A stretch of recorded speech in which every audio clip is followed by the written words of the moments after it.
Oh boy. Yeah, this will work. Well, I am randomly going live because the end is in sight. I'm almost done with this project. It's taking shape, and right now I'm in, I guess, what you would call a, oh boy, how do I fix this phase? Yep, I'm almost there, but I've made some bad decisions, so I'm gonna try to fix it. Oh my gosh, my man, my brother, Dan Bulmer. How you doing, buddy? Uh, Thanks for tuning in, man. I randomly turned it on because I don't know if you caught anything I was dribbling about, but I'm almost done with this. Almost. How are you doing? How are you doing, Dan? How's your body?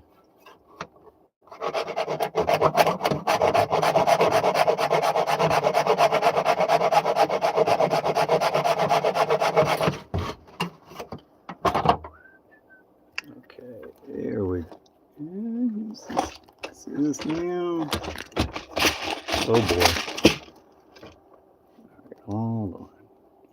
There we go. There we go.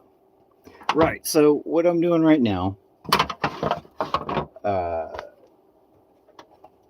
right, it's a little glued up at the moment, so it's kind of hard to show. But I'm trying. I'm gonna do some cleanup work on this piece right here. Dan, as you can see, I did not match this very well at all.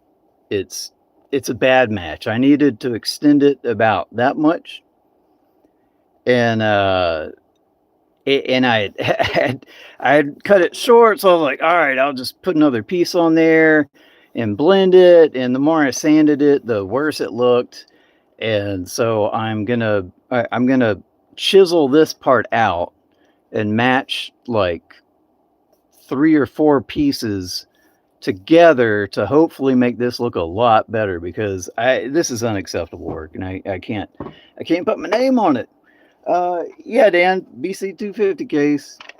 I heard there was an unlock on these, and I haven't had time to look up what exactly it was. I think it was a CPU, like they unlocked more threads or something. But I would really appreciate if you could, like, do you know anything about it? I know it adds character, but I want it to be classy too. It's like, it's, uh, I think I can have both things.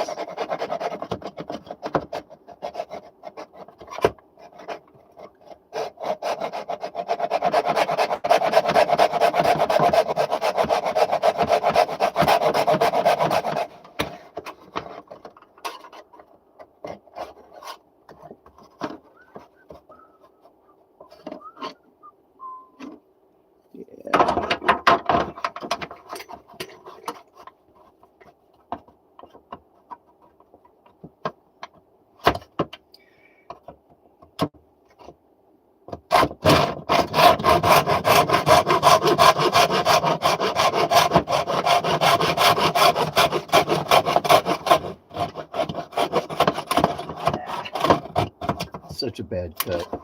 Ugh, terrible.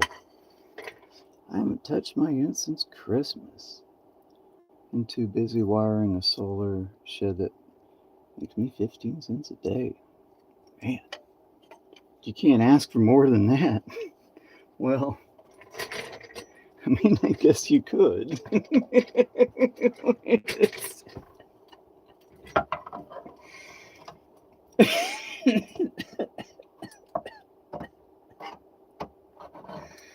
Oh, man. It's a sick. I think it's a sickness we have. I think we all just we want to take every stone that we can find and just squeeze the blood out of every stone for the ability to do so. You know, like there's literally any other side job we could do and make more than mining in most cases. But solar on the west coast of Canada, it's a word.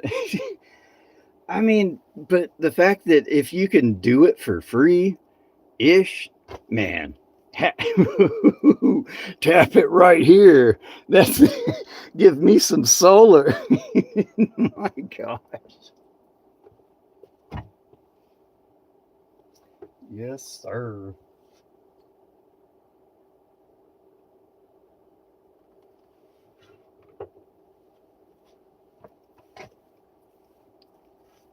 At least the sun charges my power tools and lawnmower now. Hey, that's pretty cool. Very cool.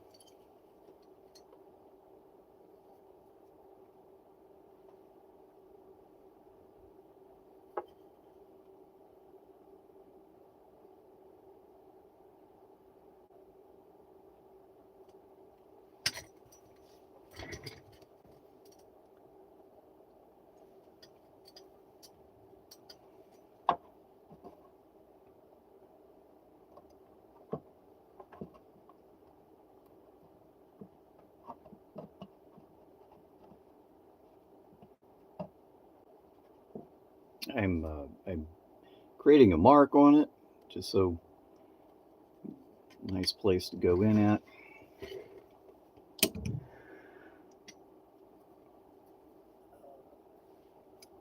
The stain I used is called Tried and True, and it's really just like a contrast booster, and it doesn't actually like change the color of things, which is what I like about it. And it's food safe. Not that you'd want to eat off a computer, but you could technically use it to cook an egg. So,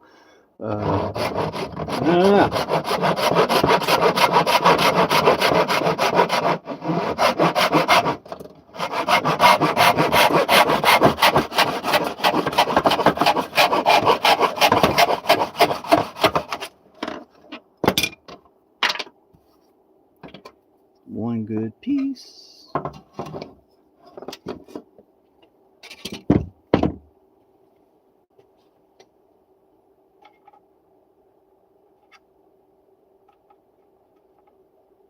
Oh, that's a good match. Yeah.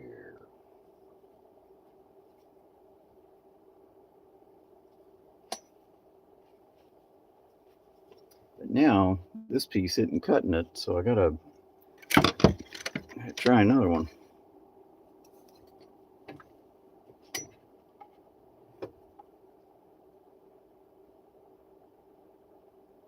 Yeah. Oh yeah. Oh yeah. This is gonna work good right here. That's gonna work just fine. I mean, I know it's the opposite direction, but what are you gonna do? That. That's like that. Yeah, we'll see. Max voltage. Oh my gosh. Hey, what's up, buddy? Speaking of solar, Mr. Dan B was just talking about he's getting his solar situation going, and it's pretty cool. I mean, the idea of making 15 cents a day off solar is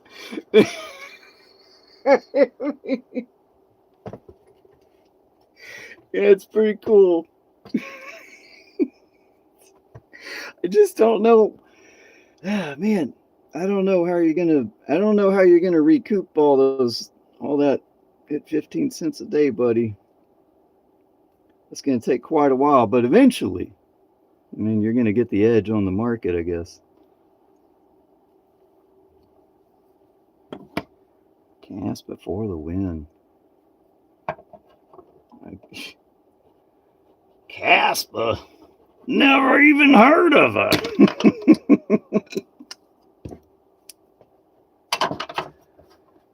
I do not mess with Caspa.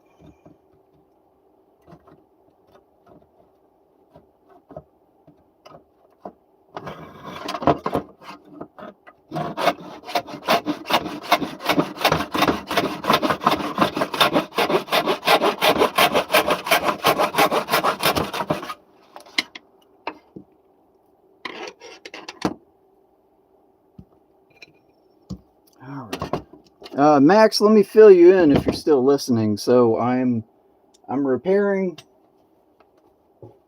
Uh, I'm repairing this little bit on the box. I don't like the way I matched it. I thought it would turn out better, and I'm fixing that. So right now, I just cut this piece, and that's good. I think I have that right. That's gonna match well right here. This one, I really should try to like mark these with a letter or a direction or something, but I'm doing this for the first time, so I'm learning as I go. So now I just need to figure out the next piece that'll match this part because it kind of changes. So I got a lot more open brown here instead of these uh, tight grains. So now what I have all these scraps and I'm just going to kind of match it up off camera, and yeah, it's what that's what cool guys do on a Friday night.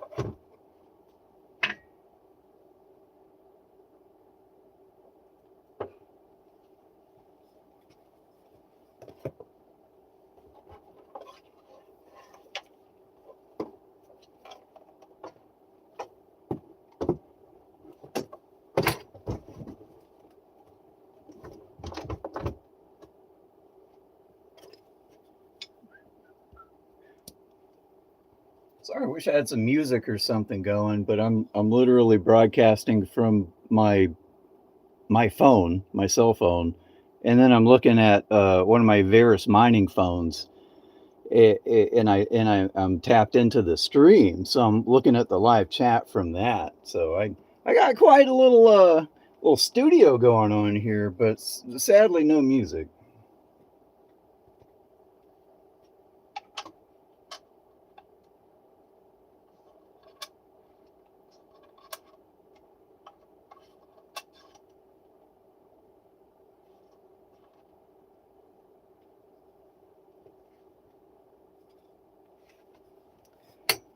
No, that one's not going to work.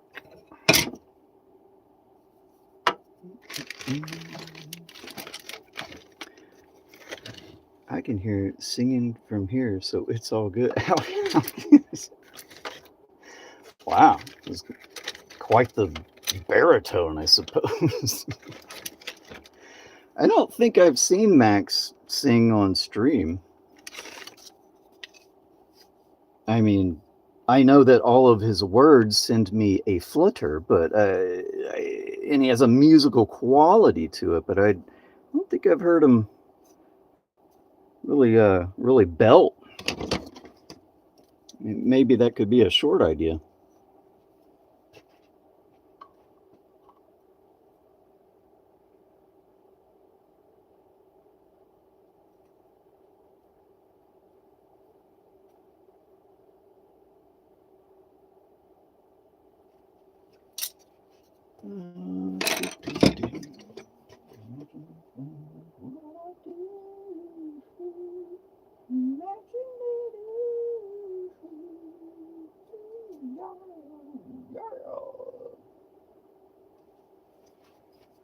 Well, I know this is making for good television.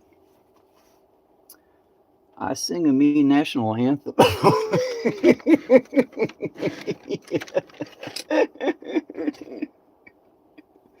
Yeah, I bet it's real mean.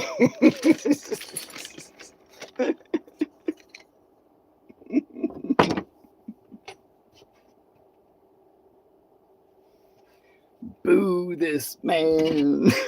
Boo.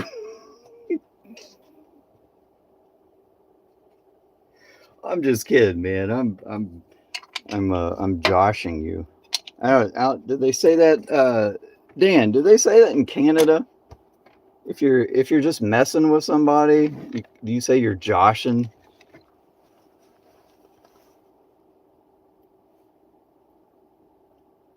No way, Max is. Oh wow.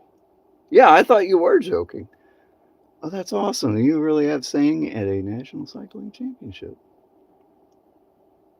Oh, okay. Yeah, cool, guys. Cool, cool.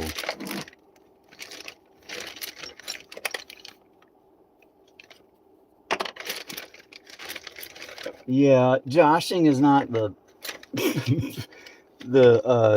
it's not a slaying phrase, or it's not slaying people right now, but it might. I don't know. Is that what did I say that right? Plaid and cycling. I would love to see a line of Max plaid cycling shorts.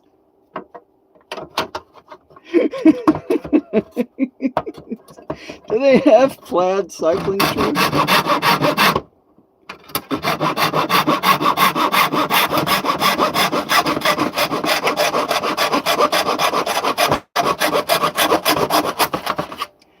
Am I right, Max? Are you a baritone?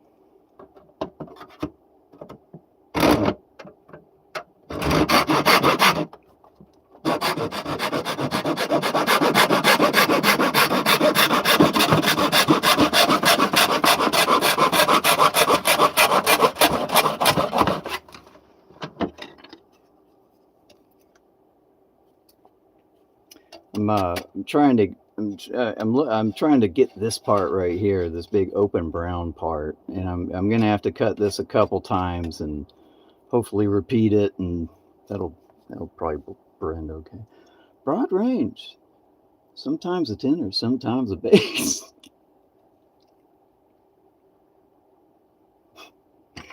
Dude, that sounds like one of those like a commercial 90s hip hop song where there's like somebody in the background that like would randomly say sometimes a trevor, sometimes a bass. That's man, that's a hit right there. Bing da da, bing da da. Sometimes a tenor, sometimes a bass. Bing, treble, tenor, bass, treble, bass.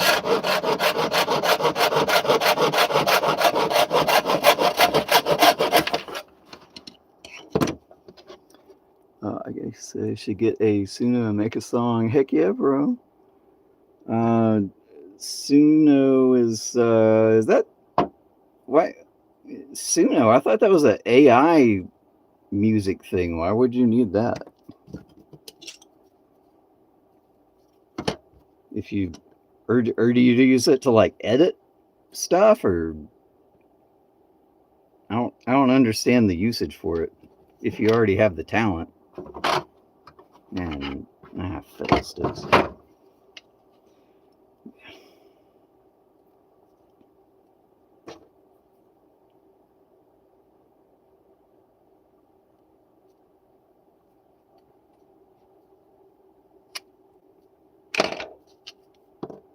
Got a little mark right there. To make music, wait, to make the music to those lyrics, I can't write music. Oh man, that's too bad. I guess it's a lost art. Uh, man, I've been making music for a long time, but it was mostly because it was a way to be social at bars and maybe meet girls and get free drinks. It was like the perfect inroad, and I got free drinks and I got to play a lot of gigs. Um, and I had a lot of fun and I met some girls, but none of it was, I guess you could say, fruitful on that end. But once you have, once I met my wife and she's like, oh, I have no interest in clubbing anymore and I don't like electronic music. And like, well, that's, I guess that's one thing off my back. I don't have to try to impress her, but with music or anything. But I kind of got away from that. And unless you're really like, unless you go out and hear live music, you don't really want to make it because you're in a vacuum at that point, and that's kind of like, I don't know, it's depressing. And I don't go out. I have kids. I mean, come on. So I haven't. I'm probably rusty on all my hotkeys at this point, but I do love making music. It's super fun, very rewarding. Love messing with gear, synthesizers.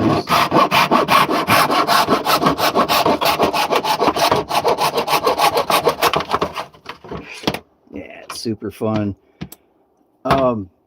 Actually, I there's something about and this is kind of hard to describe, but when I hear AI music, I can immediately tell it out because there's there's an inherent lack of like headroom and uh, fidelity on the high end. Like the basses and the mids are fine, but if you A B, like I made this with a digital audio workstation and rendered it at a standard bit rate of just, a wave file. And then you say, hey, give me the same thing. It's going to sound like, like even if you do a lot of mastering to it, which people don't even do, they just take that sound and like they throw it out there. You could artificially inflate the highs, but you're never really going to get the detail because the high end oh, okay, sorry, he says take it down a notch, nerd. Sorry, Dan, man, I guess I just really miss working with music and stuff, but yeah, I'll get back to cutting, sir. Get right on that.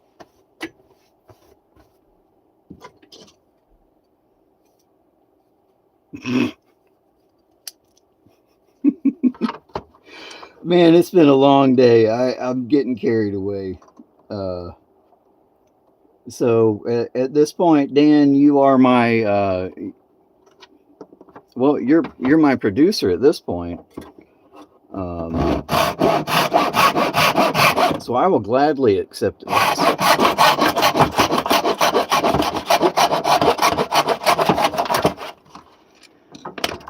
Dan, I had no idea my talents span so far.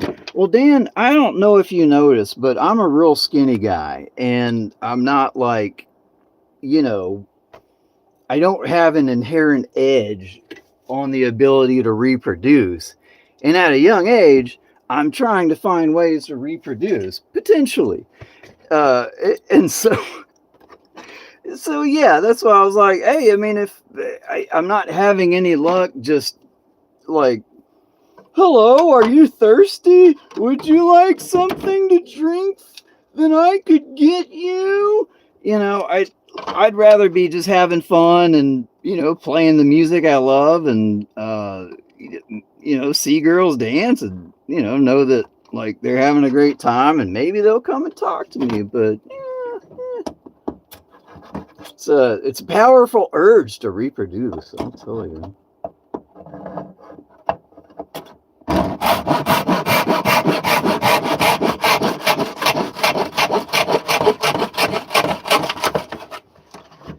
Whew, that's what I'm saying, Max. I am dead set to finish this project. Man, and it's so close.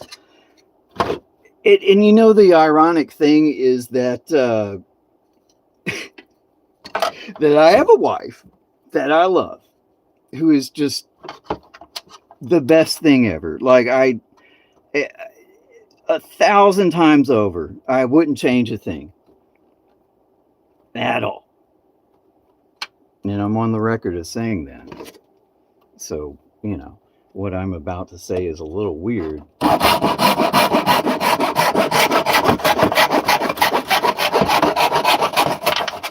I just spent all that talk about trying to hook up with girls and doing whatever I could, you know, buying a bunch of DJ equipment, learning how to DJ, writing my own tracks, getting inroads with people who put on events and club owners and other producers, all that.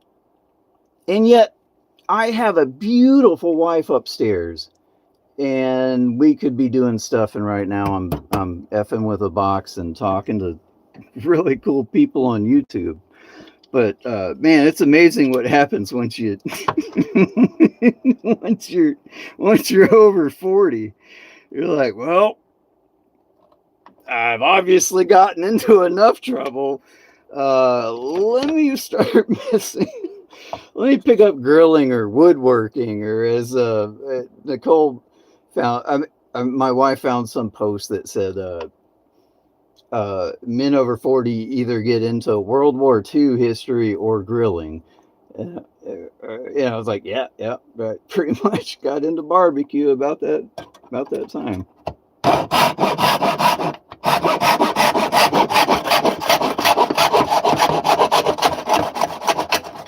How's your day been, Max? Sorry, I've been hogging all the conversation. Just, just, man, it's just so glad to be doing something on my feet for a minute.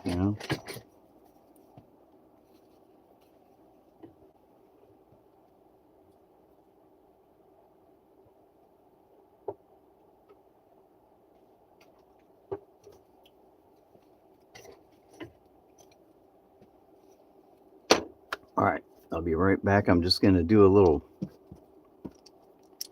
inventory on how things are matching over here with these juicy little pieces, and I'll Max says pretty good. Been a pretty good days at work. Nothing real bad, just nonstop things coming at me. I hear that. The worst thing, and probably what's worse than that, is when all that stuff is left at work, like on Thursday, and then on Friday it's all still there. It's like, oh, I still have to deal with all the bad stuff. And honestly, I work wise, it was okay. It was okay work. Mostly just did a lot of reading. I don't know. There's stuff I couldn't do for technical reasons, but that's okay. Just kind of chill day. He's in a bad mood all day. I don't know why.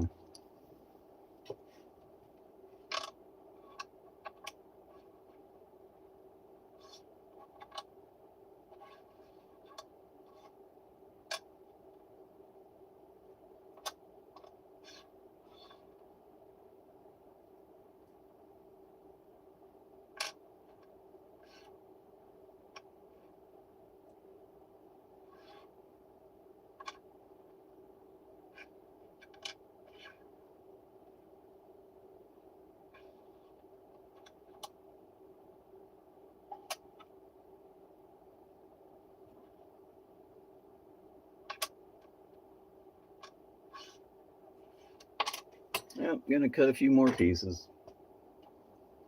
I found some good matches, but just not what I'm looking for. Oh, Dan Bulmer says when I was managing large projects, I always hated Fridays because that was the day everyone wanted to clear their plates. Uh,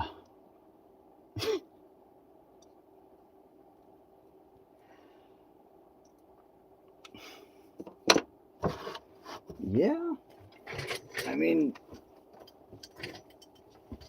what kind of plates are you working with though? Or you just mean like their work logs or something? I have the hardest time trying to come up with what we call a like a weekly highlight, something like that, where everything that I do seems mundane and normal. But then at the end of the week, I have to make it seem like I swooped in and saved the office through diligence or something, and forged new connections with clients and stakeholders and stuff. And it doesn't feel that way to me. So what I've been doing lately is just kind of talking to. I like Claude a lot. Claude's good. GPT's great. But I kind of like trained it on other people's language, like how they talked about their accomplishments and stuff. And I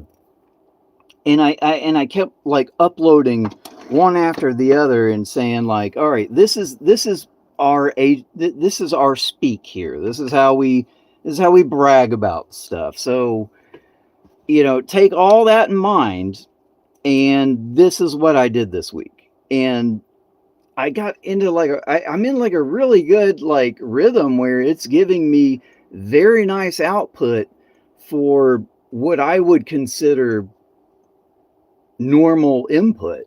And I think my supervisors are happy. I at some point he said like, uh you're operating at like a English doctorate degree or something. He's like, what's going on? I was like, I have no shame in telling you that our company told us to use AI, so I'm using AI. And it helps me draft these and write them and formulate ideas, and then I just kind of touch it up from there. And it has significantly made me more impressive looking without soaking up a lot of my time. So in that way, AI is not slop. It's absolutely helping me do what I need, uh, so that I can actually focus on the job instead of managerial corporate stuff. Because I know it's necessary. We all need it. We all do time cards, because good time cardliness is close to godliness, as I always say. Uh, but I'd rather be doing work.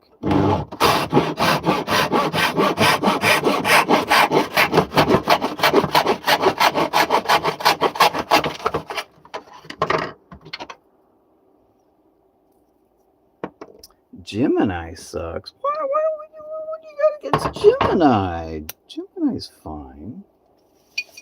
What would Gemini do to you, Dan? That's why I've spent my life growing competent tradespeople. Oh, yes. Building a Rolodex of competence trade. Yeah. Well, you're an effective manager, Dan. You delegate where a lot of people are control freaks and they want to. You don't want to. They might recognize game, but they don't want to let them be empowered, and that's too bad. But that's neat that you spot that in people.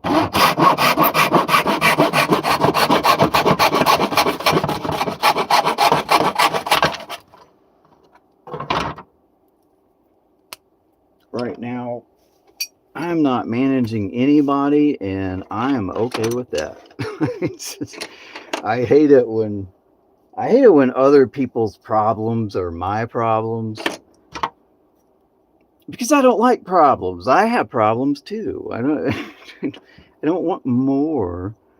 But yeah, it's been a pretty good run at my job so far. It's been like I don't know, 3 or 4 years without having to remind somebody to do a timesheet or something.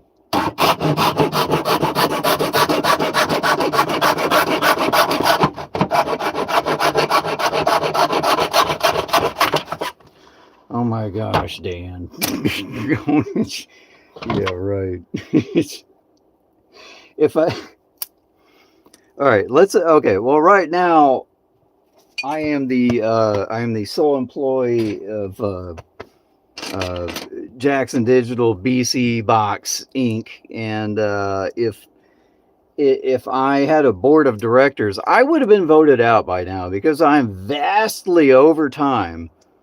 My budget is still the same. I have not gone over it, but my time on this project is abysmal.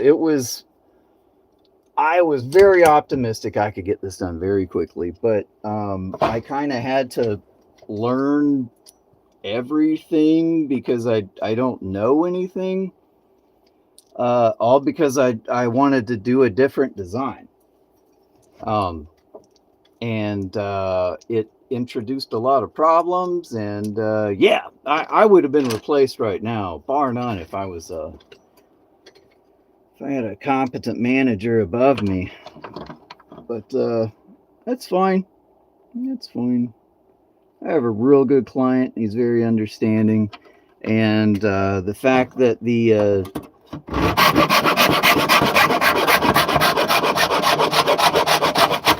BC250 got some cores unlocked or something.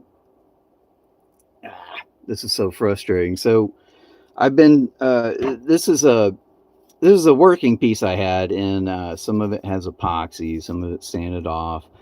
Don't ask why. It's a test piece, okay? So what I've been doing is cutting them right here and then just kind of popping them off. But the last two I've done have been been doing this. So the part I need to break off is right here. So, oh boy. All right, let me go see what I have right now, and I'll be back in just a second.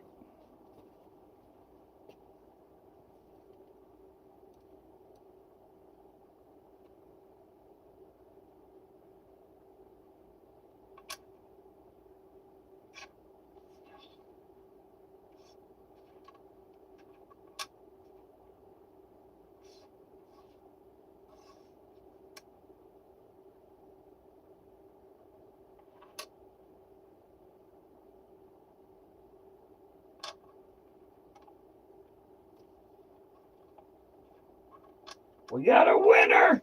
Yeah, we got one. Yeah, nice. Nice. Oh, yep. Oh.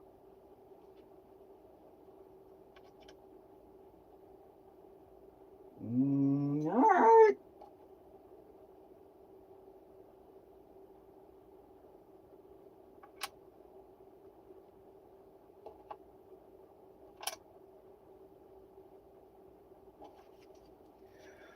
Almost. I'm so close. So close. I just need like a dark, just like a dark patch somewhere. Maybe this.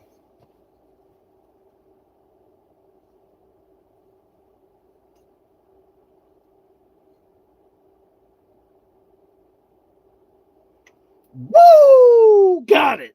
Heck yeah, right here. And look at this little eyeball. Ooh, isn't that weird looking? This is it. This is gonna match everything.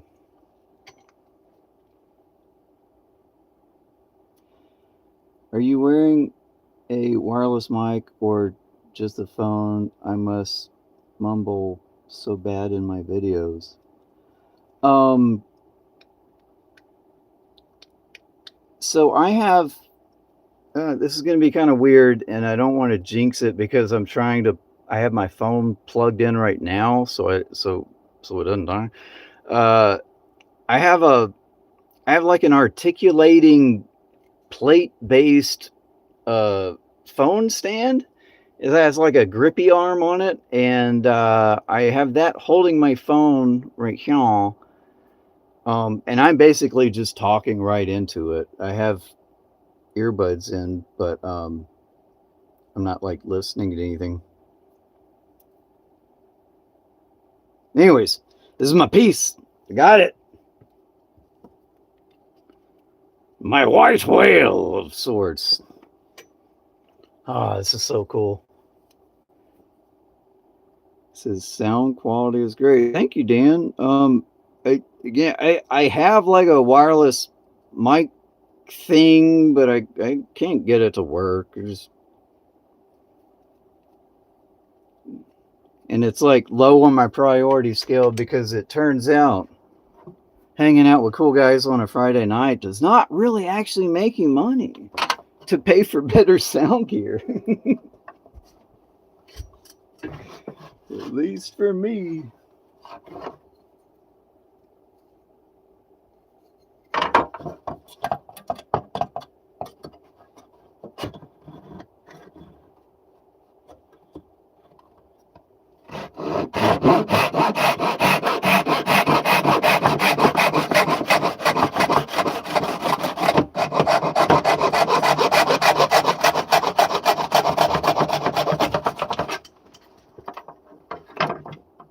Yeah, that's the piece.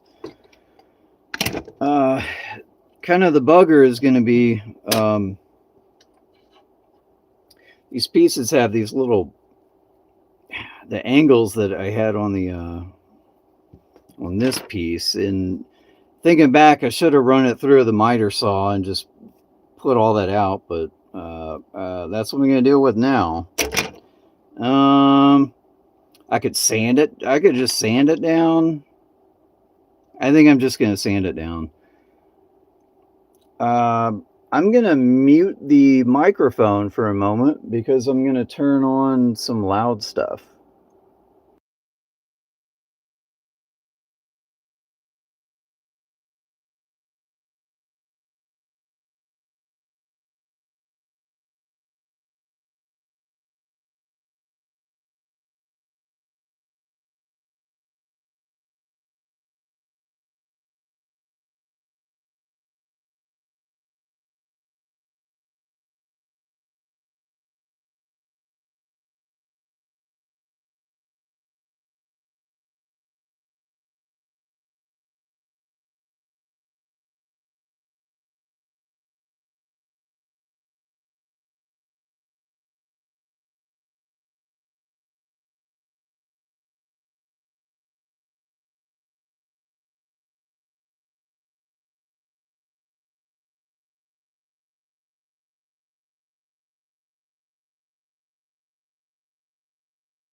All right, so I'm back.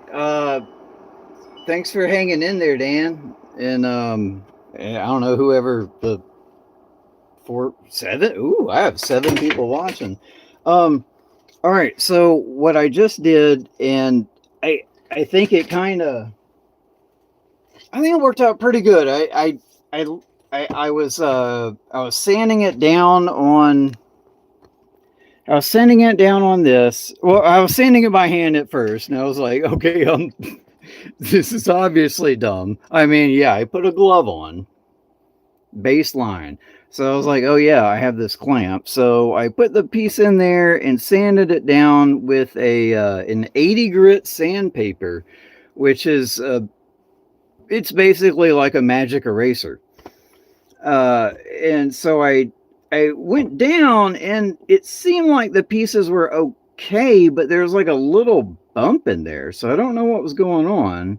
So then I got my chisel out and kind of flattened it out, and that seemed to make it perfectly square. So what I'm gonna do is, line up all the pieces, and I'm going to glue them up, and um, yeah, go from there. But it's just kind of it's kind of neat to like have a problem and then discover how to make it better as you do it.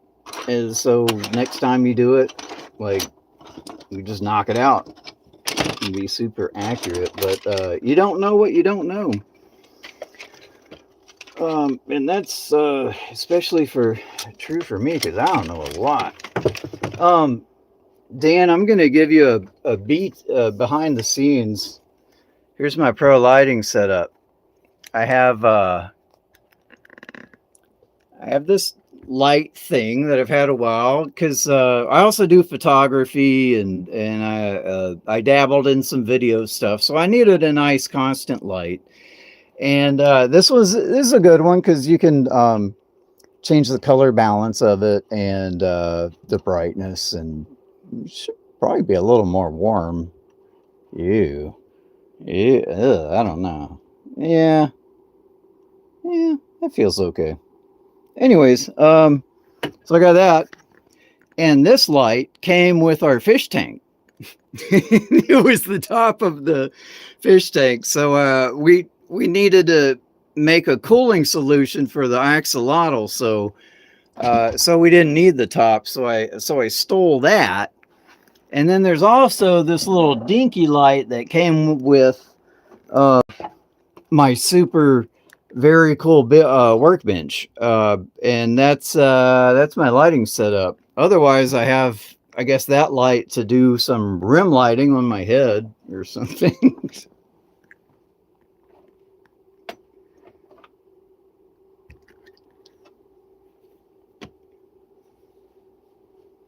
Heck yeah, Dan. We know what works. We know what I think. Probably the neatest thing about meeting all these miners and technical people is that we're all very reasonable, and like we'll find use in the smallest thing that other people might overlook.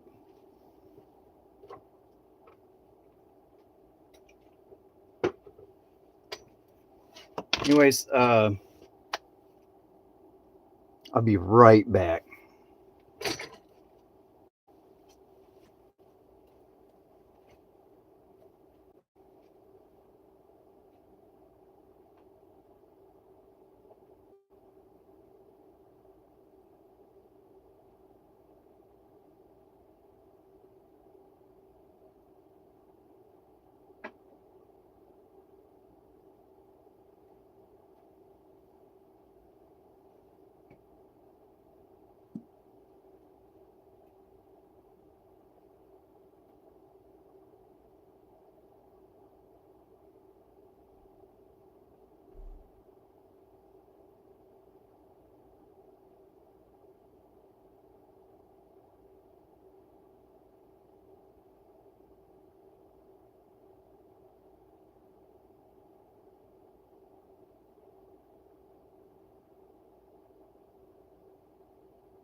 Okay, well,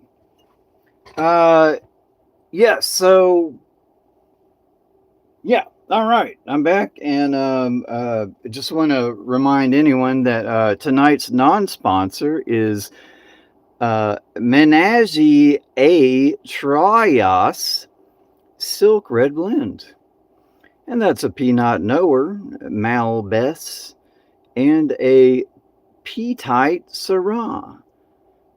2023 from California. So I love it. This is kind of my jam.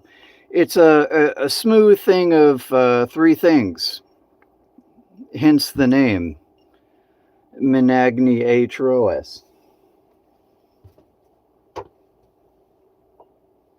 Because who doesn't like three things all clapping together and yeah, fluids.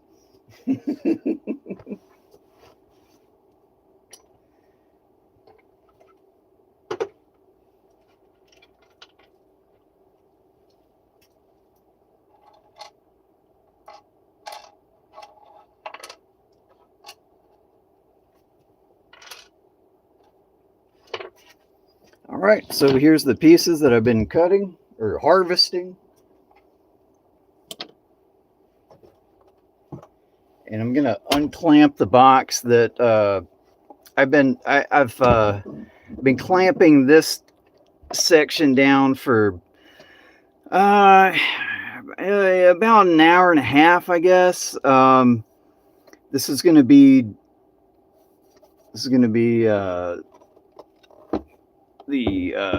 guess the left side if you look at it from the business end. So I've been getting this top on, and this clamping was, oh my gosh, this was like trial and error over and over, just like everything else. So this was crazy. So okay, all right. Oh, good. What? Yes, yeah. Oh, okay. All right. Yeah. All right. It could look better, but that's okay. That's all right. It's looking really good so far. All right, so I had to glue this little off piece on to get direct pressure to move this piece here because I have this weird angle, right? And then I needed to also push it directly this way because just that way isn't enough. And I also had to clamp it down from the bottom up. So it pretty much worked. Yeah. Heck yeah.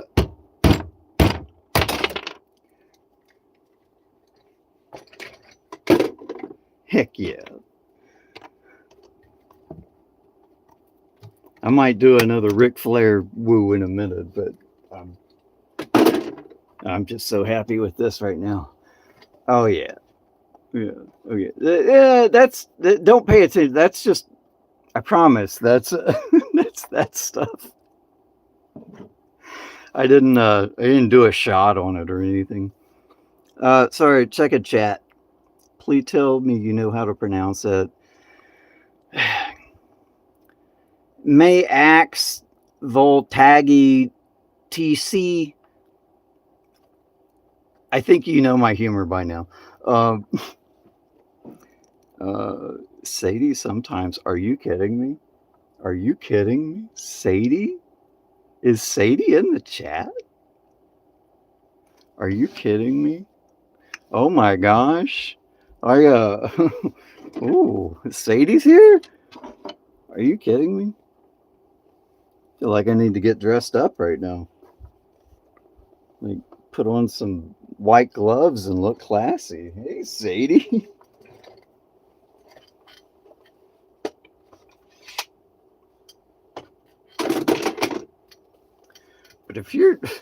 But Dan, if you're just saying that, man, that's hurtful.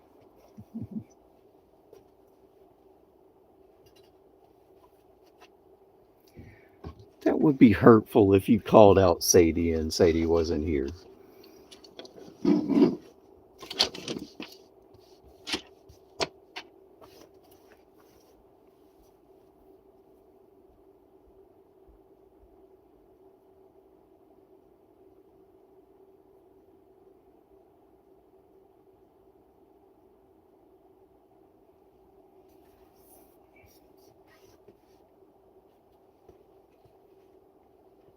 Okay, well, here's the situation.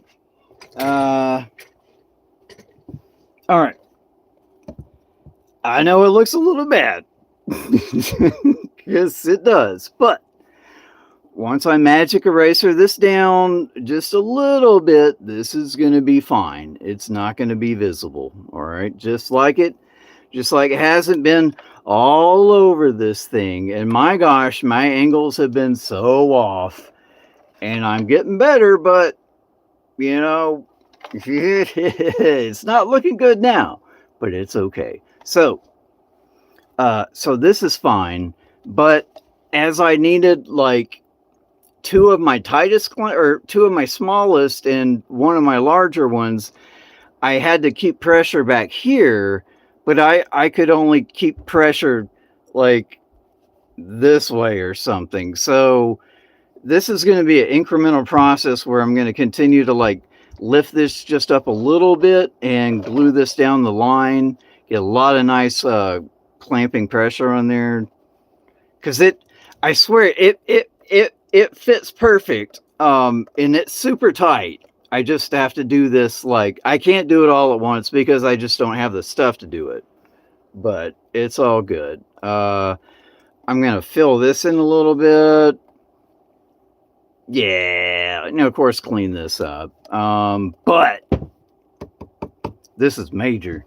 This is so major right now because this is the first part of the roof. I've been working on the sides, the back, but today after work I was able to put on this piece, which needs a lot of work down here to match the bottom because I didn't have the vision beforehand to know what to do, and I think I do now. I was rounding all this off today because the cuts weren't perfect, so I just kind of magic erasered it all down to be nice angles. I got some more gaps like this, but I'm so far past schedule that I really just need to let the small things go and not obsess over it. But we all know I'm not going to do that. I'm going to obsess over everything, and it's going to be perfect because my client is stuck with me this long. Well, he's going to get the best thing that's ever been a BC250 case. So, yeah. My only big regret is that I didn't build two of these at the same time. It's so stupid to not just build two of these at once. So I have one that I can replicate, but it it's okay. I'm never making this case again. This is like way beyond my skill level that I can't even like, oh my gosh, I can't do this ever again. So what I'm just gonna have to go back to some other like oh my good buddy Andrew Jones. He said that it's too big, like it's just too big, and I need a smaller power supply to make it like more form fitting. And I totally get it, and I need to figure out how to do that. So that might be the next step. But then again, I don't know. I have a lot of BC250s. I have 24 of them. And I want to sell them all but one just so I can keep making cases. Man, yeah, I need to offload these things for sure.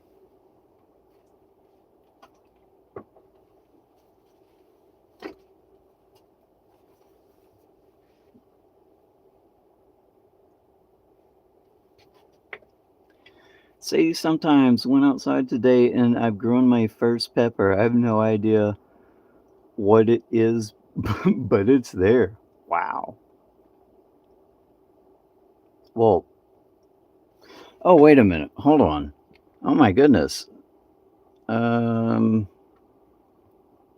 How do I change the chat from top fans to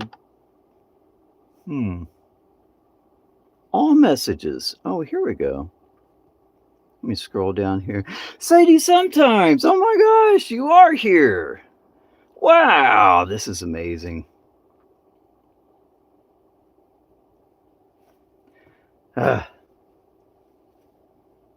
Wow. Well, YouTube live live demonstrations of idiocracy in real time. All right, so this part's okay. Sadie says, "Did bummer." Yo, my go-to is cut it up and fry it with an onion and garlic, and then toss some egg cheddar on top it off. You can't go wrong. You literally can't go wrong. Man, that sounds delicious.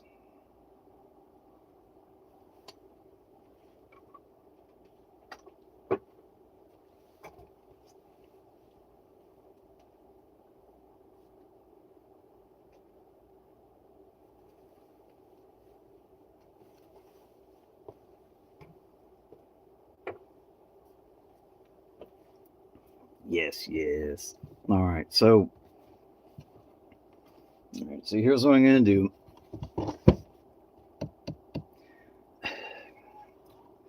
Yeah, it came a little loose.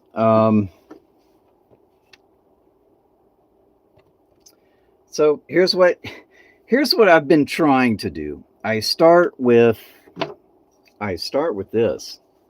Okay, this takes a while, and it needs a lot of pressure. And I've been doing a ton of clamping and all that stuff. But what it seems like I end up resort to using an adhesive and a contact, or at least just holding this down by hand until it fits right, and then kind of working around it. So what I'm gonna do right now, I guess, is just kind of I'll take an 80 grit and just kind of rough this up a little bit, because whatever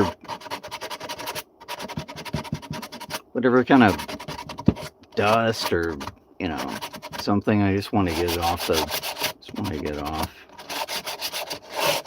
And I'm gonna try this the easy hard way. All right, that's right. Say sometimes it is a party.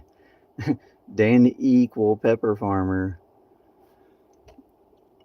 Are those fans RGB? Your answer will define. Dan,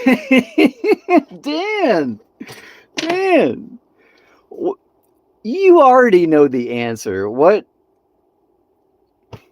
are the fans? Dark colored or light colored? Come on.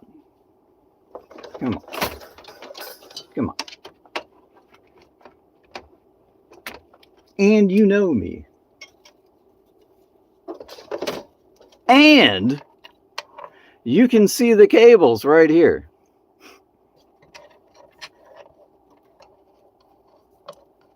Come on, buddy. Come on. So this is a, I'm glad you asked. This is a iceberg thermal. This is top rated for, what do you call, moving air, static air pressure. It's really good for static air pressure. It's not the best, but it moves a ton of air. It's really quiet. I love the RGB. It has a very nice RGB. It's not busy and noisy and like grated looking. So I go with this. Yes, of course. And this one, this is not that, because this fan is not as important as this fan, or that one. So this one is, this is like, I would say if this was not here, the unit would operate probably 20% less. But you can't go wrong with this, and you're going to have an SS or a M.2 drive in there, so you want to cool that down. You want to add more things. Of course, you want this, and I mean, I can't like refuse an opportunity to just like make a cool trippy design or something. This is going to be where the power supply fan is pulling air into, and it'll push it out that way. And again, this is set to pull, but the way I designed this, well, I can't really show it right now, but you can't see any of the frame around the fan, so it's just gonna kind of look cool. Oh man, I can't wait! Yeah, I can't wait to get this thing going. Oh, it's gonna look so cool. And then I'll never have to see it again because I'm just so ashamed at how long it's been taking me to do this. And I'm like, I feel like a failure every day that it's not done. But I'm so close to actually getting it done now that like the biggest tragedy in the world would be that I wasted like 5 months and then died in a car wreck and then couldn't deliver the box, you know. So maybe call up Blacktail Studios or something. Maybe he can finish up this. I don't know. It's been a long day.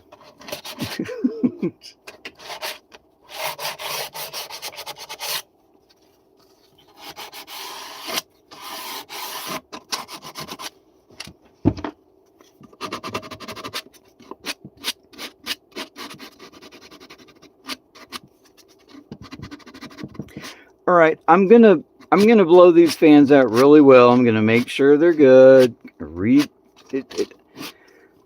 Look, things happen, okay? I had to get them in place to know where they needed to be, and by the time they were there, I couldn't take them out because I already kind of glued them and screwed them into the porch, you know. But it's okay if it's not working out, it's fine. I'll rip them out. Come on, man. Of course, I'll make sure the fans are good. Yeah. What are you using for an RGB controller? I can't show you the unit right now, but it's readily available on Amazon. It's like yay big. It's got 3 little buttons on it. It hooks up to a SATA. Not a SATA, a SATA little bit.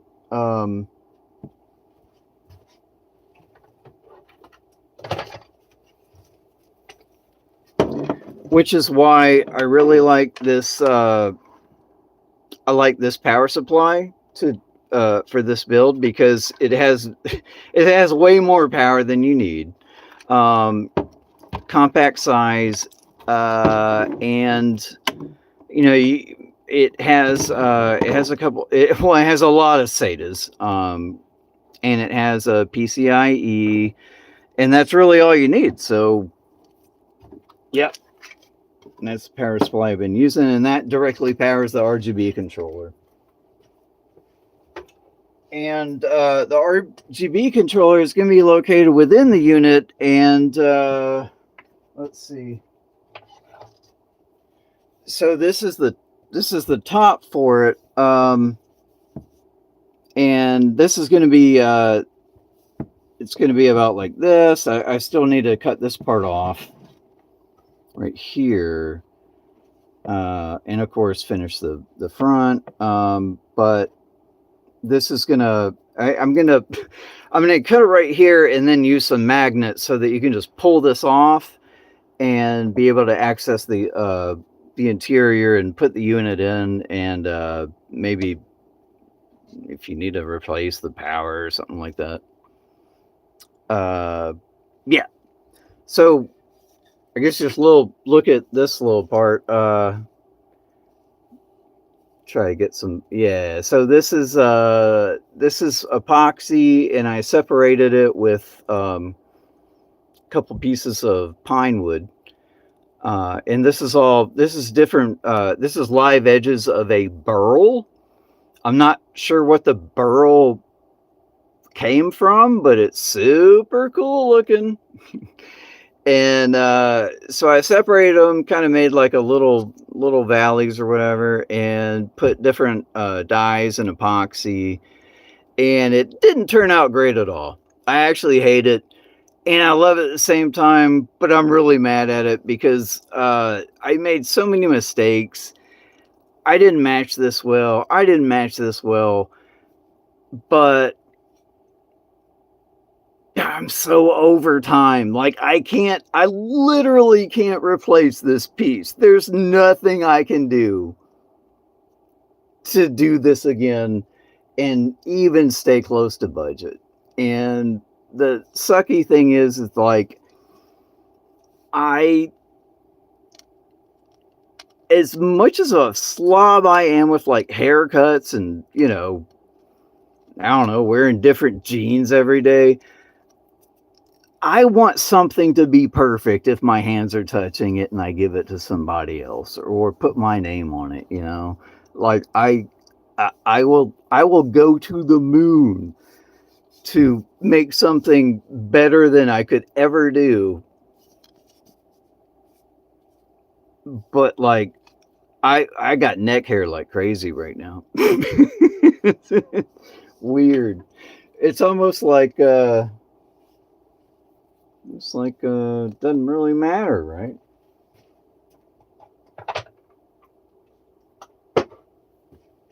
With me spending a solid Friday night playing around with a wooden box.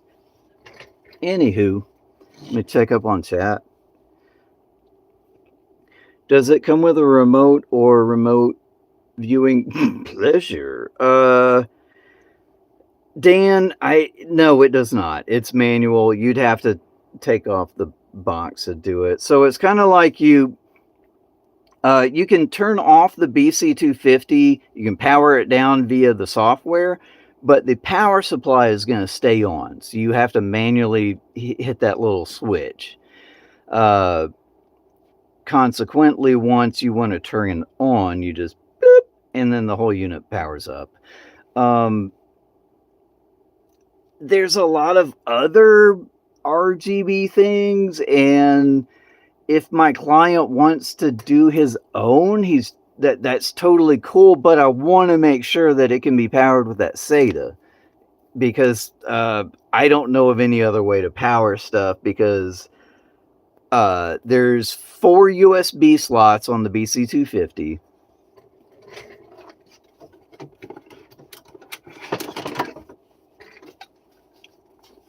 Yep. So there's only 4. And do you really think somebody wants to spend like their resource just to power a light? No, of course not.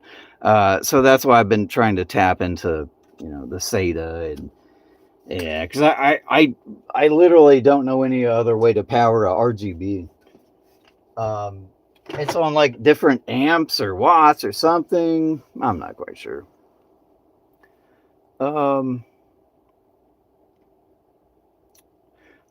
I think it is patriotic. Well, it's a reflection of the client. Max is probably singing the anthem right now. Not right. Oh, Max. Oh, that's too bad. Scroll down. It's hard. It's weird. The chat has like a little heart over it, so I can't see what the last word is. Don't blame you. All right. Well, I'll give you something to sing about, Max.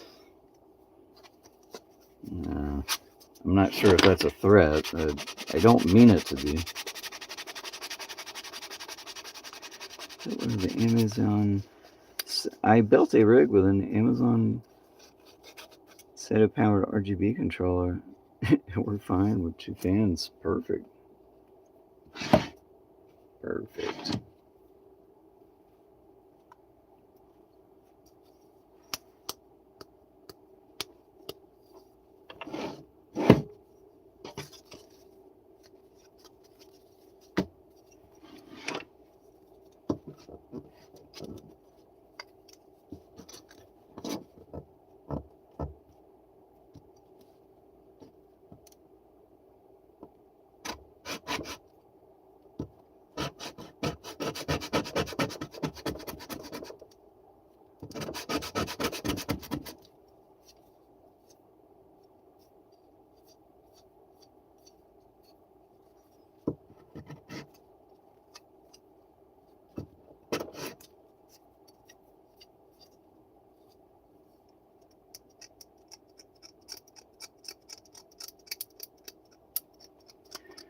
crazy. I'm doing all this sanding. It just seems like a well calciumed fingernail works just as well. Yeah. Just trying to get some of this glue and stuff off. Just a solid connection. Yeah. Yeah, it's looking all right. That's looking nice and rough. All right. How do I really want to do this right now?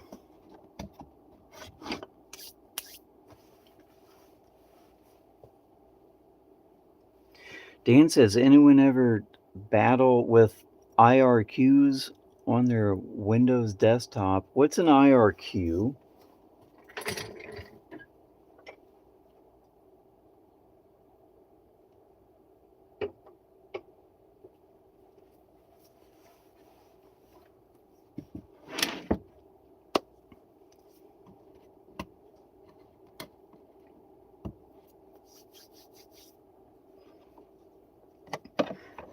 Dan, we have the same birthday. You're like microscopically older or younger than me. What are you talking about? I'm sorry, just because I don't know your North IRQs.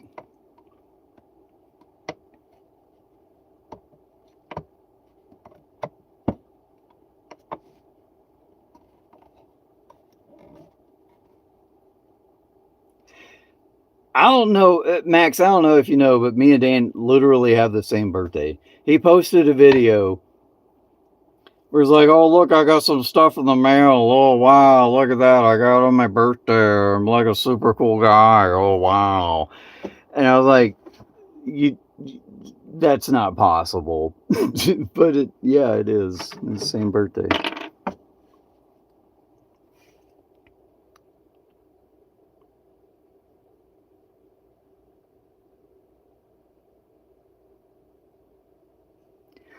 Oh, I didn't know that was a term of okay, well, yeah, I mean, yeah, my first was IBM Aptiva. I had 4 gig, no, not 4 gigs. I have 4 megabytes of RAM, and I sweet talked my parents into upgrading to 8. I was able to run this Disney roller coaster um, little game where you got to design your own roller coaster, and then you got to like drive it in 3D. It was the coolest thing, and you could do that with like a racetrack or something. Yeah, IBM Aptivas, what up? Hol- Put a Aptiva in the chat for dim IBM boys.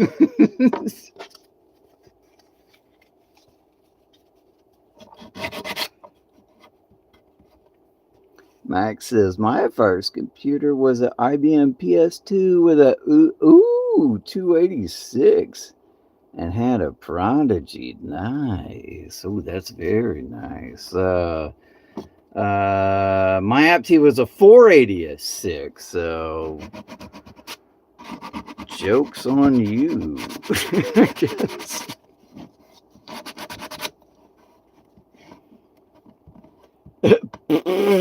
Quicken for DOS? Oh my gosh. No thanks. Man, I don't even think I could navigate. No, I don't think I could navigate on DOS right now if I even tried without a lot of directions. I mean, I used to be able to folder search like a pro, hop around, little /CD, but I don't even know what all that is right now. I haven't done that in so long.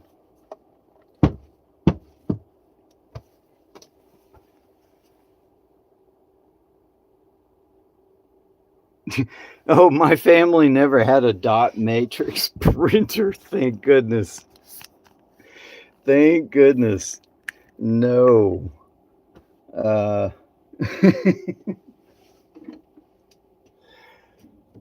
Wow.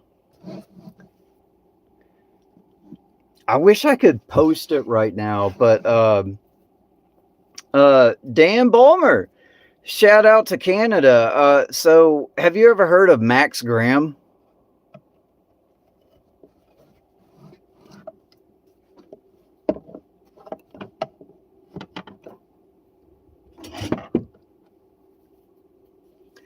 Max Graham. No, sir. Okay. So he's from Canada. Have you ever heard of Shiloh?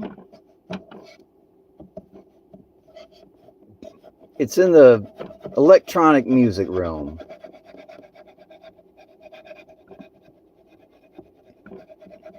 So Max Graham, Shiloh.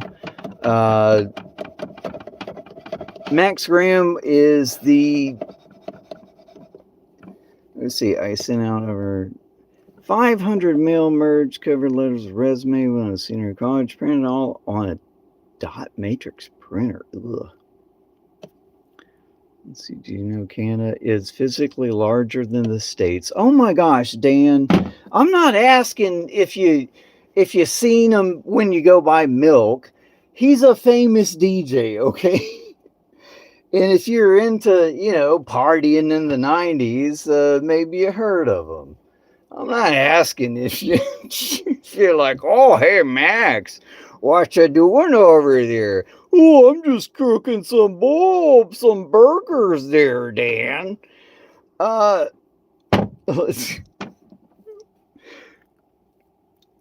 Anyways, my favorite DJ, he's from Canada, and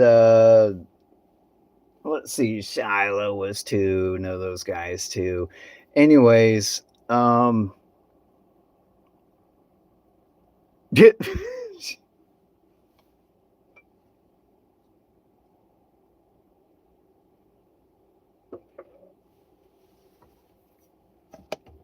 on, I actually need to focus right now.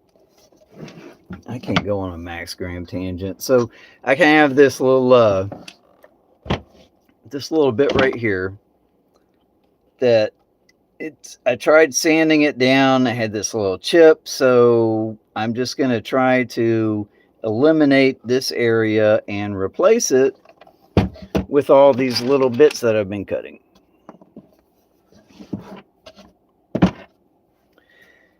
And I'm kind of hesitant to do this because it's a weird angle for sure.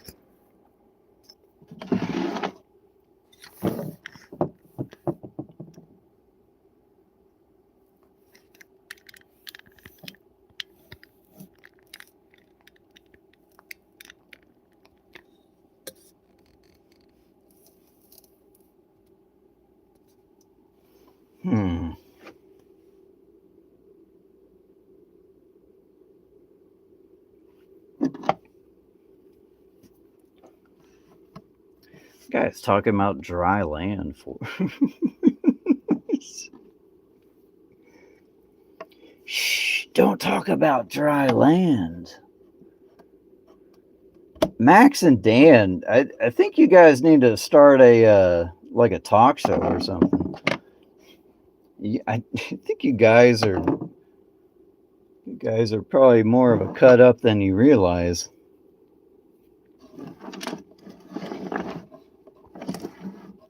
But if nothing else, it sounds like a really good radio program. Max and Dan, live at 5. You're right home. Max and Dan. Burr, burr, burr.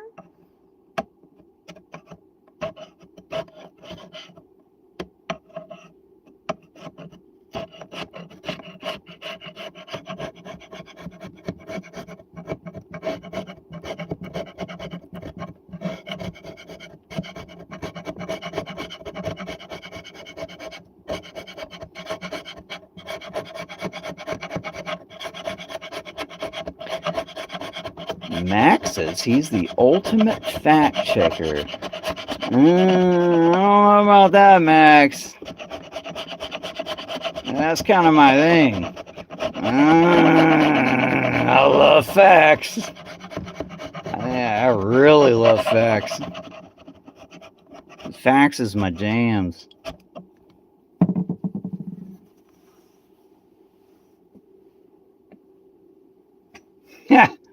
Nah, man, it's going okay.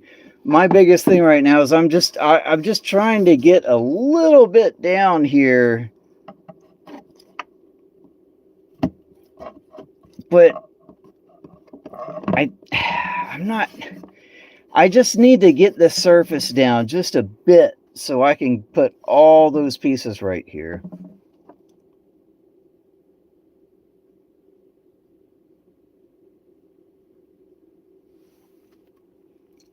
Ha! Thank you, Max. Uh, I mean, I gotta call it when I see it. I don't really. I mean, if I have a voice, I'll give it.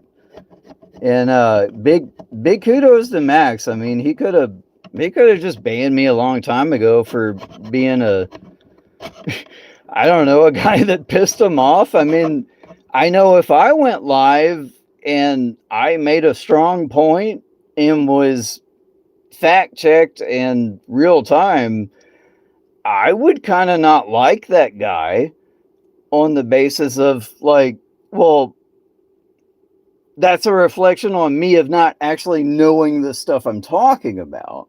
So, yeah, I don't know. Kudos to him, man. I like Hog. I love Hog. I'll say that. I mean, we're not like eye to eye on anything at all ever, but I bet he would never eat a better steak than what I could cook him. So, you know, there's always that. I would cook him a dinner for sure.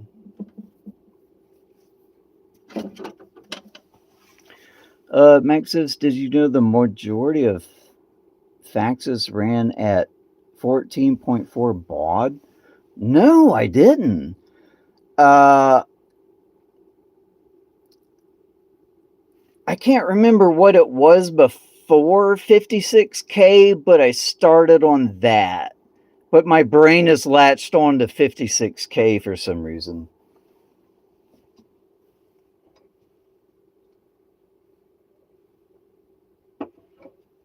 2400 maybe?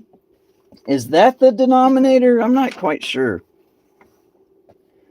28.8. Yeah. Yeah, that's it. 28. That's it. Wow.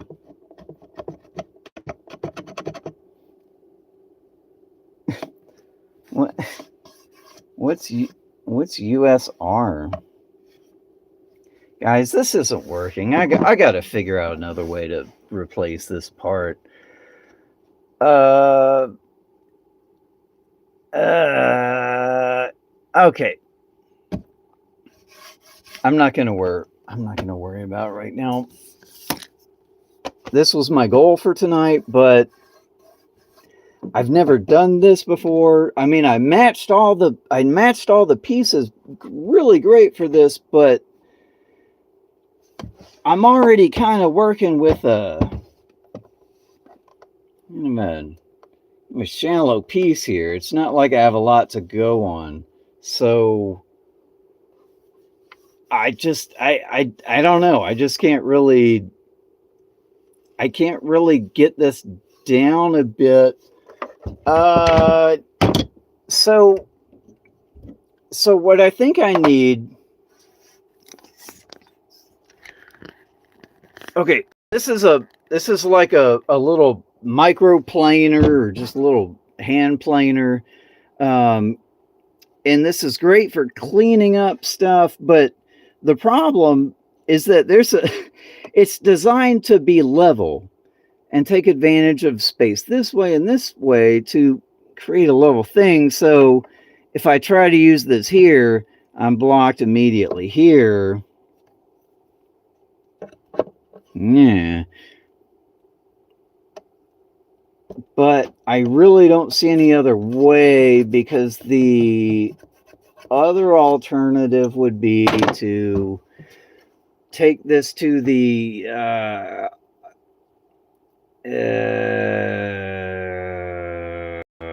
don't know if I want to do this at all. Oh man. Hmm. I mean, I have a router table, and I could just dig this part out, which is it's honestly the best thing to do is just take this to the router table and dig this out. But I'm really afraid I'm going to do some chip out here. Uh, oh boy, I'm gonna have to sleep on this. Mm. What else can I do? Well, I can get this. Yeah, let me go back to this part. Catch up on chat.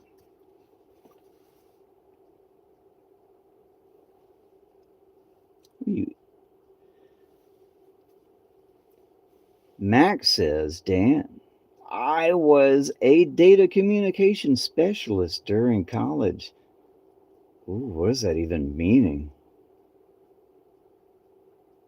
And all the and all the investment offices were on 9.6 lines, and all the 56K lines were switched, not dedicated. Backbone was redundant. T1s, I know what T1s are. I used to work at a dial up tech support company. And we had T1s, and we couldn't get we couldn't get any data to anyone better than 56K in the South. It was atrocious, and people were like, "Can I just get a T1?" I'm like, "I don't know, man. That sounds expensive." And like, well, everyone else has ISDN. They're like, "Well, we don't have ISDN. We just have this." And then it turned out the company went bankrupt because the northern affiliate, or like the main owner of the company, they were like bleeding money because they couldn't keep up because all they had was 56K in the like Chicago area or something like that. So they went bankrupt, and then the South area went bankrupt, and it was just so funny. Like the South was just so far behind with infrastructure that everyone else had, or they had like cable internet at least. Nope, not the South. Not important. All right, let me check up on chat. Uh, Dan says chat is just me and Max flexing gray hairs.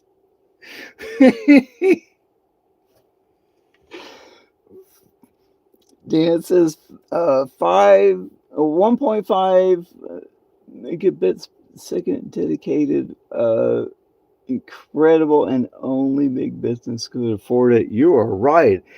And what else did you need? What kind of data would you be sending realistically over? Like, why would you need 1.5 megabits per second to send anything if all you had was like uh incrementally scanning images of Babylon 5 ships when you loaded up a website that also had like under construction signs and like little visitor things like that. You needed so little data to send that it wouldn't even like plausible to send megabits a second.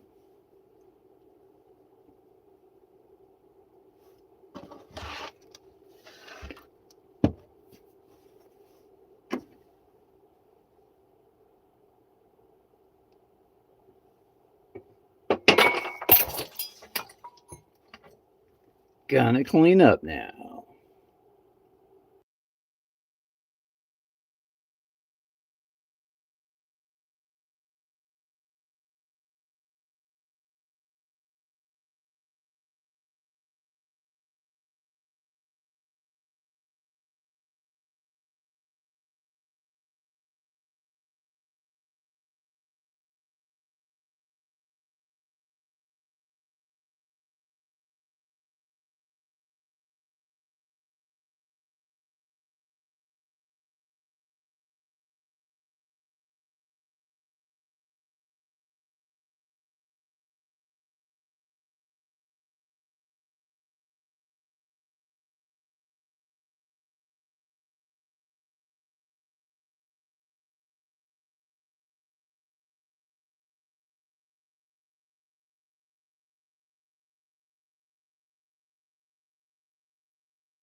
And I'm back.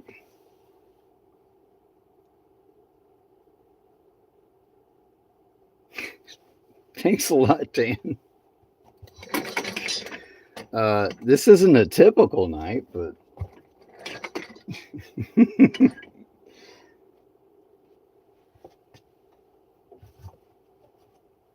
again, this live broadcast is not brought to you by Minagi A Trios Silk Soft Red Blend.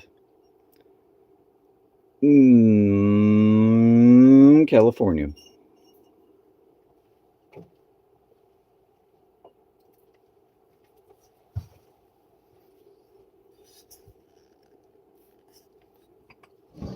All right. Well, I at least have to finish. I have to at least get this glued up to feel accomplished. For sure. And I'm going to just brute force it. Sadie! Hey, Sadie. Yep, that's right. Clink that glass.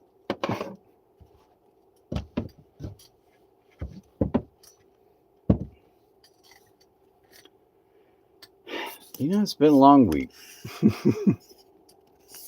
Actually, today was really incredible.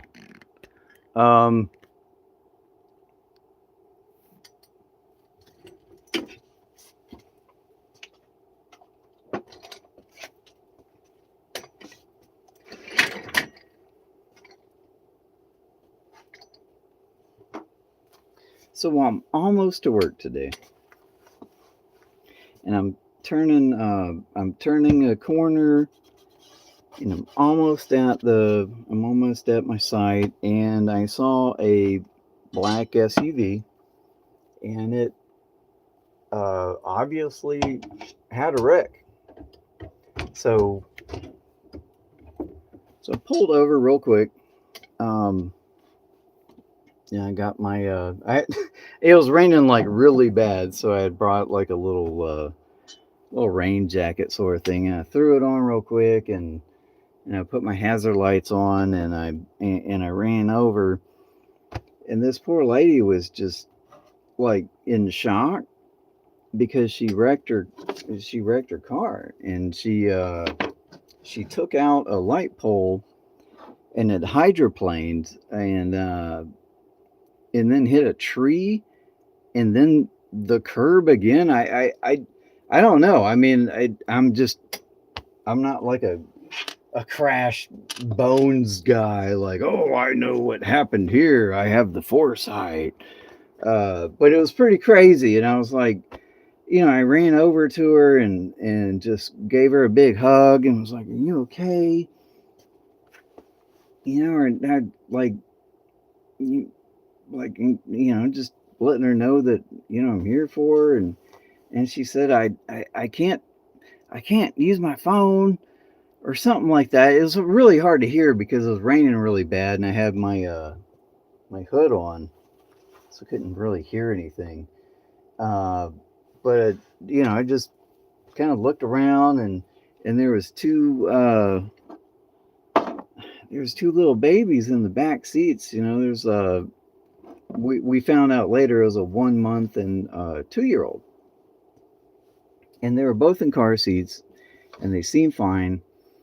I took them out, gave them big hugs, and gave them to the mom, and I called 911, and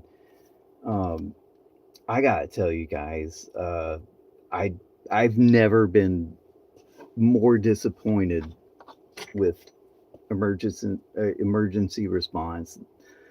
So I'm in a downtown area on a very public street, very close to a police station and a fire station and a hospital, and I I was trying to comfort the driver, and she was just like, no one was hurt, and it's not like I saved their lives or anything. I'm not like I didn't, I didn't do anything heroic. I called 911 and then kept calling 911 because nobody showed up. And I was trying to entertain the kids, and luckily, a, a female stopped, and she kind of saw the situation and saw that I wasn't able to entertain the kids very well with a drawing app and or whatever. So she came in and she fed the baby some there was some powdered milk or whatever, and then the baby the baby was 1 month old. Oh my God, she was so cute. So, anyways, I just I I don't know what to do. I mean, if you can expect to wait 40 minutes, if you can expect to wait 40 minutes before a fire truck shows up in St. Louis, I don't know what's going on with this nation. I mean, this was atrocious. I was there to just call 911, comfort her, and if a baby was hurt, of course I would go take it to the hospital, but just nobody showed up. And I'm baffled, because I work right next to a place with a lot of people that could have helped out, and it just didn't happen. So I don't know exactly who to blame here. I mean, multiple people stopped, checked in.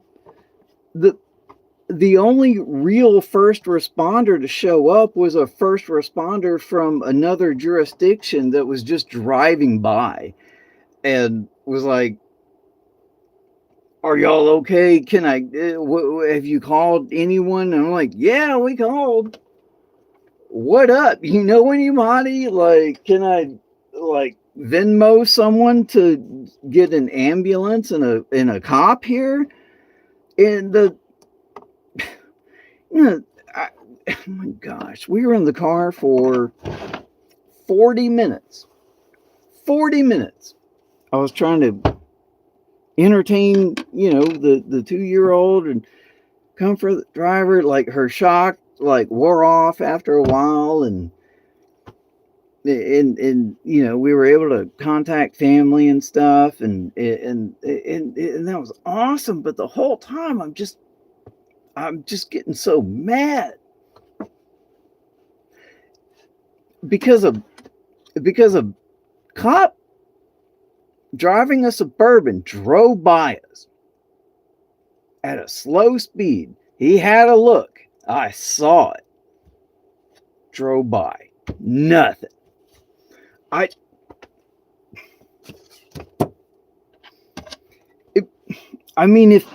What if I was holding a wound down on a kid? I don't know what I'm doing. I'm just a dude. I'm just a guy driving by and seeing a really messed up car. What am and I told my wife this later. I was like, yeah, of course I would take this kid to the hospital, but at the same time, what if I get him wrecked? Because it's still raining super hard, and it hadn't rained in days, so everything around slick. And okay, so now I get in a wreck with this woman I don't know, and a baby, and a 2-year-old in my car. Like, how is it? What's insurance going to do? What's the U.S. medical insurance system, or even car insurance? Were they, or did I like flee this person from a crime scene? Like, what if there's like drugs in her car or something weird, and I took her away from it? Am I guilty now? I had no idea, like, the level of stuff that I could be walking into just by trying to help somebody out, So yeah. So After 40 minutes, the fire department, which is 1 block away, shows up. And they're like, what's going on? What's your kids' names? Hey, I'm a fireman. I was like, all right. I gave the lady a hug. You know, it felt really great to just, I don't know, help somebody out, just comfort. Again, I didn't save a life. Everyone was fine. I just calmed everyone down. And the lady that helped out was clearly a mom. You know, she was, helping out too. And I guess that's about all you can do in this age. And wait almost an hour for someone to show up who you didn't need. I needed an ambulance and a cop. I didn't need a fire truck. The car's not on fire. The kids aren't on fire. Congratulations. You all look like idiots. So I heard the fire truck turning on its horns as it's pulling away from the garage and pulling out from the street. And I'm watching it. I'm like, you guys, seriously, what food were you eating that was just so delicious that you just like, oh, these sausage and cheese, egg, biscuits. Oh, I can't. Ooh.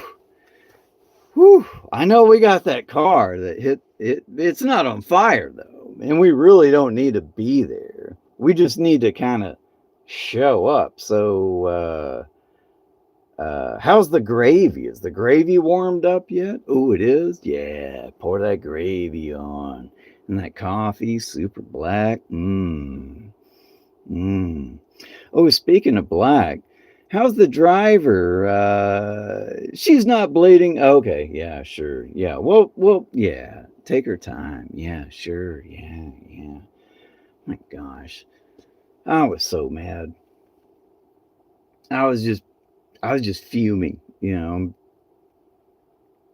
I was trying to entertain the kid with I downloaded some drawing apps or little kid things and trying to, let her play with stuff. And man, she did not like me. I don't think I think I spooked her, but I thought it was kind of cool. I found a purple little bracelet on the floor, and I picked it up and I put it around my neck, and I was like, ooh, I think I'll take this home. I'm so pretty with this. And she started giggling a little bit. Like, oh yeah, I love this neck. But then she started kind of doing that. And I was like, oh, you want? Oh, okay, I'll give it to you. And then she took it and just dropped it. I was like, all right, well, I really don't have any other tricks. That was my only thing, was to be Guy not acting like Guy. So that was that. Yeah. Anyways. Crazy morning.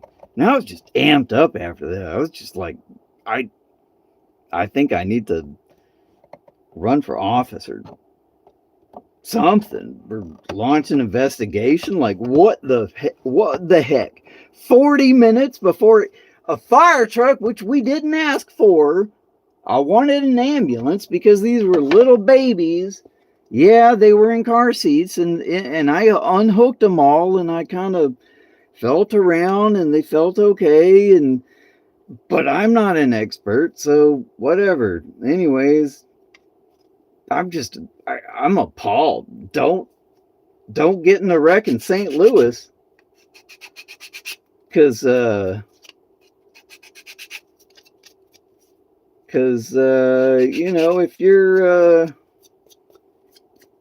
if you're black and it's raining, you're not getting any help. Not from emergency services.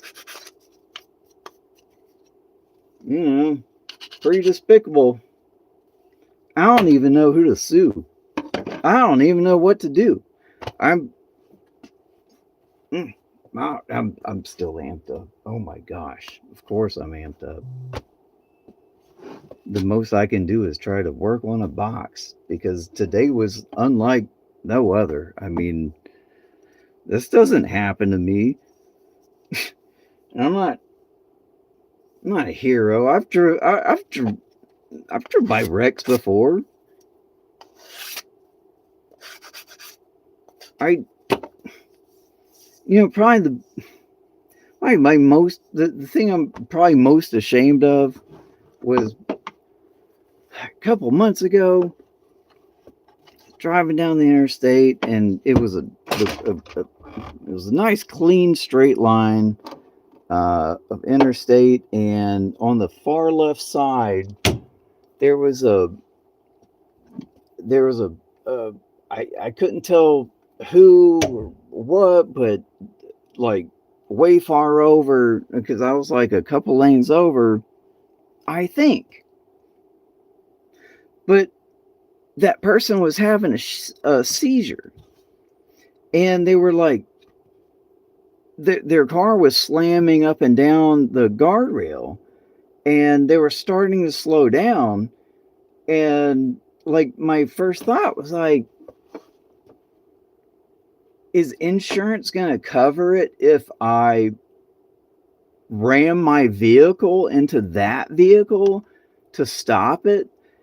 And if I do that and try to help this seizure person, I don't know what to do with seizures. So if I make it worse, like, again, it's all a big legal thing, and all that's going through my head, and then I'm like, I don't even think I can merge over because there's another car coming up, and then I see someone else with hazards on. I'm like, well, crap.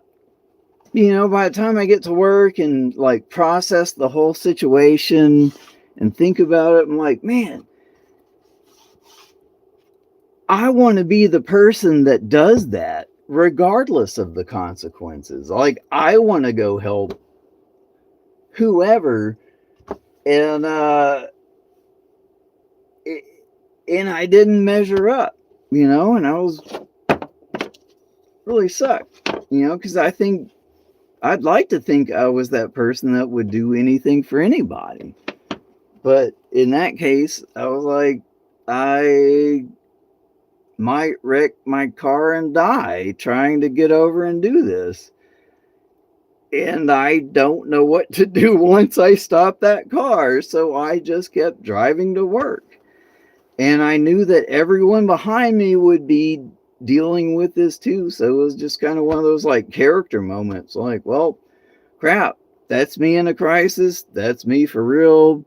Kind of sucks, because everybody probably wants to think they're, the best they can be, and then you look back and you're like, well, crap, maybe I am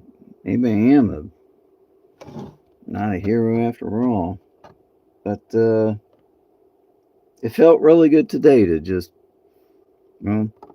comfort somebody and help them out, and keep calling 911. I called 3 times. 3 times. They're like, oh yeah, we have a case open. Yeah.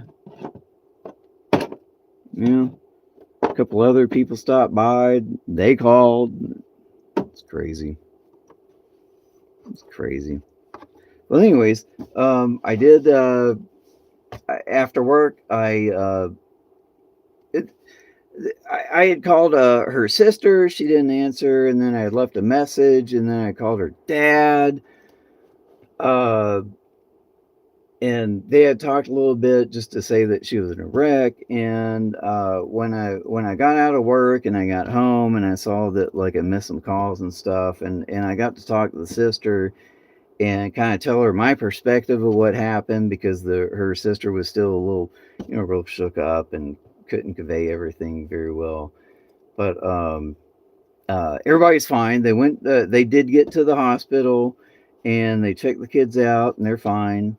Um, and I do have some people lined up that can give some car seats, because public notice: if you do get in a wreck or an accident, you need to replace your car seats, because they can become the plastic isn't as rigid after that, so you need to replace it. But luckily we have some lined up for her if she needs them.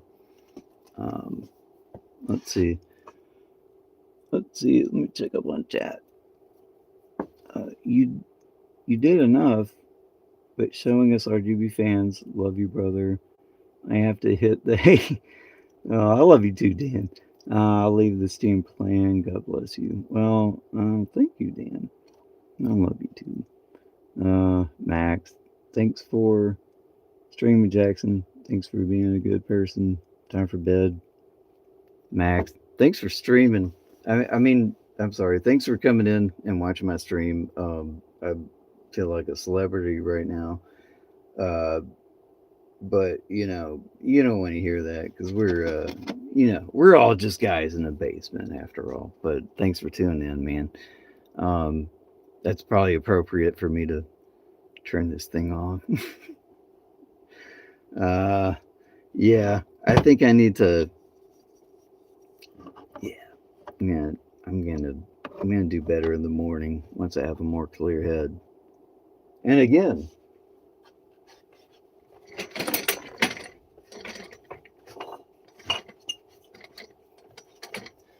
breaking a wine glass, messing up a glue up, but also really figuring out a lot of stuff along the way is not brought to you by Menage a Trois, Silk, Soft Red Blend, and Pinot Noir, Malbec. I actually don't know.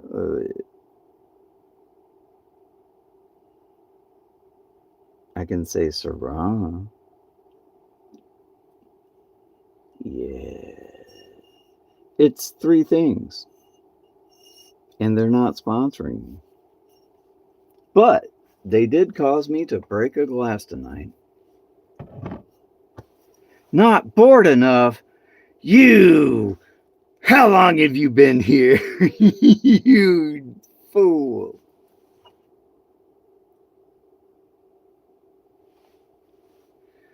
Oh my gosh. Nobody knows this guy. But he's taking on Joey Chestnut. That's right. Not bored enough. He's got Joey Chestnut. He's a hot dog eating pro, and he's one of my best friends. I can't tell you anymore, but it's really cool that you stopped in and watched me, I don't know, drink and play with the box.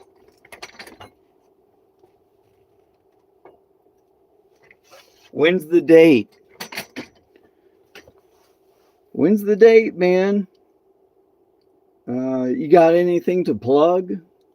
Not bored enough? Social medias you want to tag? You want to do your Insta? You want to tag your Gram?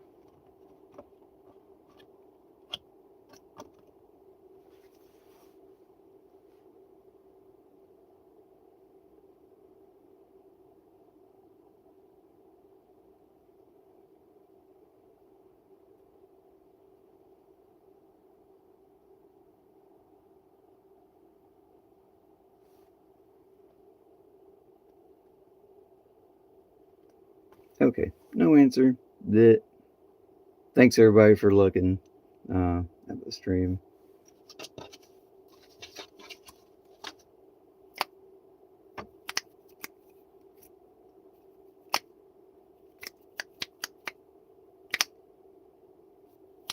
Have a great night.